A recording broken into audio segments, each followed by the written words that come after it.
네, 이제 가을도 깊어가는 것 같습니다. 추운 겨울이 올 텐데 민생 현장에서 또 난방비 문제로, 또 생계비 문제로, 취업의 문제로 고민하실 분들이 많이 걱정이 됩니다.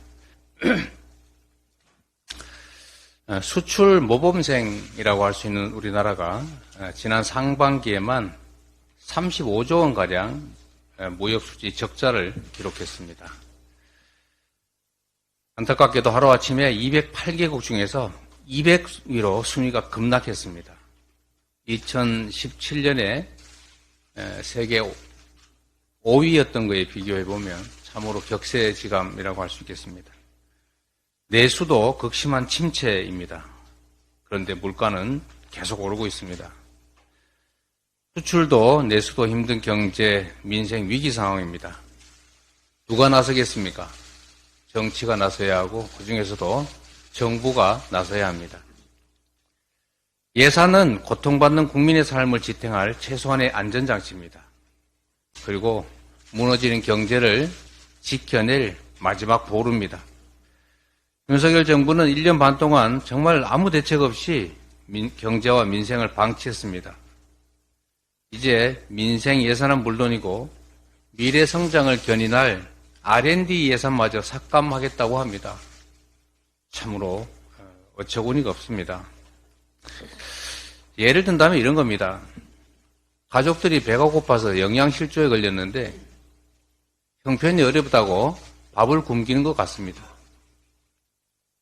우리는 아무리 어려워도 미래를 준비하기 위해서 자식들 공부를 시켰습니다.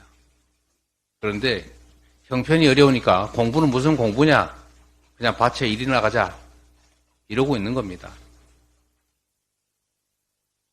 반성한다면서 말 따로 행동 따로 이런 모습 반드시 고쳐져야 합니다. 이런 방식으로는 결코 민심의 신뢰를 얻을 수 없다는 거 명심하시기 바랍니다. 피부에 와닿는 실질적인 조치가 절실합니다. 어제 당정에서 코로나 이후에 고통받고 있는 자영업자 대책을 발표했습니다. 만족스럽지는 않지만 그래도 오랜만에 보는 잘한 결정으로 생각이 됩니다. 그러나 여전히 턱없이 부족하다는 점도 상기하시기 바랍니다.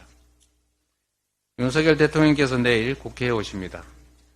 이번 시정연설에서는 이런 국민의 고통에 제대로 응답하기를 바라고 민생과 경제를 살리기 위한 실질적 대책이 마련되기를 기대합니다. 국정기조에 전면적 전환이 있다, 생각이 바뀐 것 같다라는 평가를 할 수 있게 되기를 바랍니다. 9.19 남북 군사 합의를 이 정부가 자꾸 파기하려고 합니다. 우리의 경험으로는 9.19 군사 합의 이후에 명백하게 북한의 군사 도발이 줄어들었습니다. 군사 충돌이 줄어든 사실은 신원식 국방장관도 인정하고 있습니다. 그런데 왜 국민의 생명을 담보로 윤석열 정권이 9.19 군사 합의 파기를 추진하는지 이해가 되지 않습니다. 신원식 국방부 장관이 9.19 군사 합의 효력 정지 운동하더니 이번에는 감사원이 감사 검토를 들고 나왔습니다. 이 감사원은 아무데나 감사하는, 시도 때도 없이 감사하는 그 이상한 조직이 된 것 같습니다. 제자리를 찾았으면 하는 바람입니다. 이 정부가 혹시 국지전 같은 돌발적 군사 충돌을 막는 군사 합의를 파기하고 사실상 남북의 군사 충돌을 방치 또는 기대하는 게 아닌가 하는 의심까지 들 정도입니다. 설마 그렇지 않기를 바랍니다. 전면전으로 치닫고 있는 이스라엘 하마스 전쟁을 반면교사로 삼아야 합니다. 국민들이 생명을 잃고 대량 파괴에 고통받는 그런 현실을 결코 방치 또는 방임해서는 안 된다는 말씀드립니다. 조그마한 불씨 하나가 언제든지 거대한 화마로 번질 수 있다는 거 인식해야 합니다.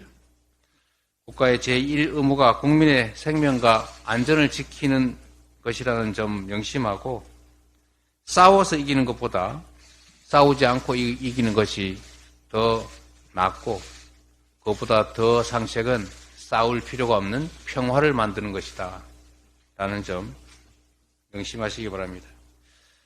그동안의 강력한 국방력 그리고 든든한 한미동맹으로 전쟁을 억제해온 우리가 군사합의를 파기한다면 남북 간의 무력 충돌의 불씨가 되살아날 수 있습니다. 이로 인한 피해는 오로지 국민 그리고 인근 지역, 접경 지역 주민들에게 돌아간다는 사실을 명심하시고 신중하게 접근하시기를 바랍니다.